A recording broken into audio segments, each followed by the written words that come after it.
Alright, welcome back to 0AD Alpha 22 tutorial series part 5, I guess. And finally we are in phase 2.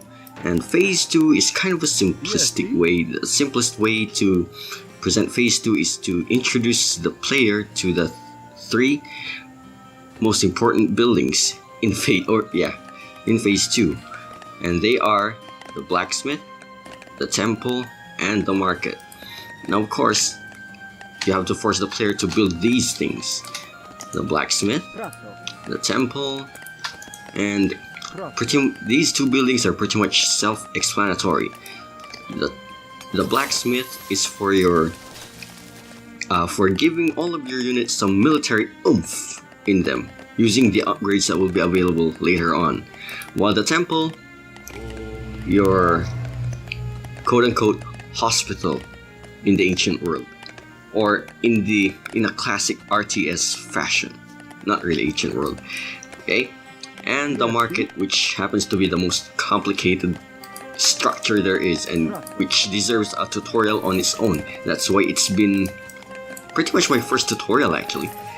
It was a time when that first tutorial actually took me 5 or 6 takes just to perfect it, so to speak, and even that didn't come out so well. The only upside to it is that it was very informative. But anyway, we will just simplify things. That tutorial will be up and still more detailed. This thing will be the simplest one that I will give.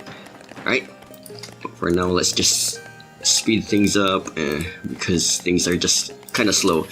So okay, the blacksmith, your upgrades for your military units, or maybe even women, because they are your melee infantry attack units, and the temple, which is used for to train your military, or support healing units and what do you call them?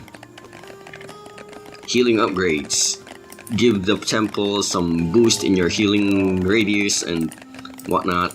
Everything else. While in the market, here is the basic tutorial I think you can actually do with it. Okay, so here's your priestess. Okay, sometimes priest, sometimes priestess, and the upgrades for the support units and some divine offerings, blah blah blah blah blah. Now, how does the tutorial for the market work? The most basic one I know is, what if you need some metal and there are no metals nearby? For example, what if these, or maybe even the stone, are not within your radius, or not even in the map? How are you going to get those? Especially that they're important for your city phase upgrades. You have to introduce the player to the bartering system. So how are you gonna do that? We are going to buy some stone, for example. To do that, we first have to set what are we going to sell. Okay, so we cannot sell something less than 100, or it's a fixed price for anybody, and what we will be getting out of that is something less. It's not really a barter if you're not getting something equal value, I guess. You see, it's more of a buying system. So we are going to sell 100 wood and get 82 stone out of that 100 wood we sold. So we will be clicking that, and notice that the value will decrease as long as we keep clicking too fast along with the other people here.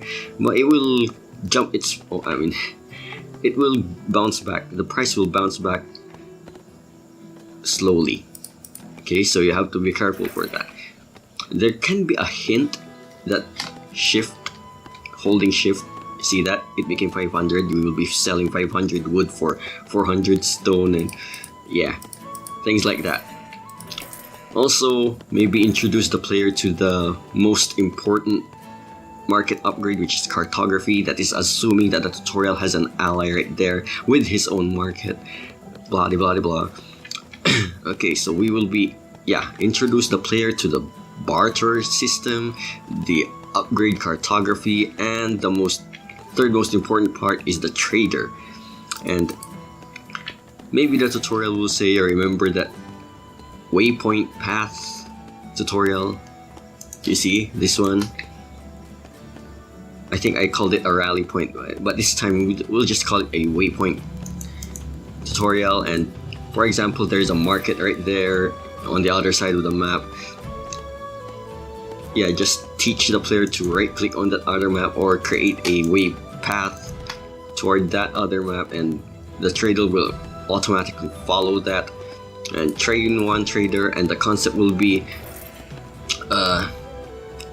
he will give you some free upgrade, free resources along the way, traveling from market to market. That each time it travels to that market, you will gain that resource. And garrison there. And when it goes back to your market, he will also gain some random resource. And maybe the hint box will say, the farther the market, the greater the value. And you can actually scent, or what do you call it? I'm searching for the term that I applied in my first tutorial. More traders. Come on, the hint. Farther the market. And oh yeah, where was it? Here we are, the bartering trade. You can set to this one. I'm not sure why the bartering system also works here, but I think it can do good as well.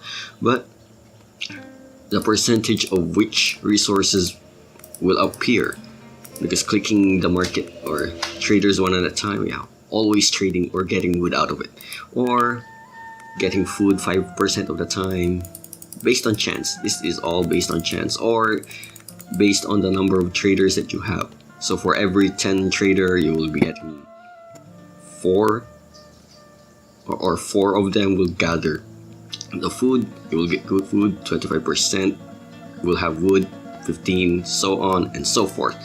So that's the importance of the phase 2 structures, right? I'm struggling actually to introduce the mercenary units because Alpha 22, they're almost no different from your normal citizen soldiers, except that they also cost some metal. And the towers, pretty much self-explanatory, and the walls. The dock, maybe you can introduce that to the market system as well, but this map has no waters as far as I know. And yeah, see you guys next time.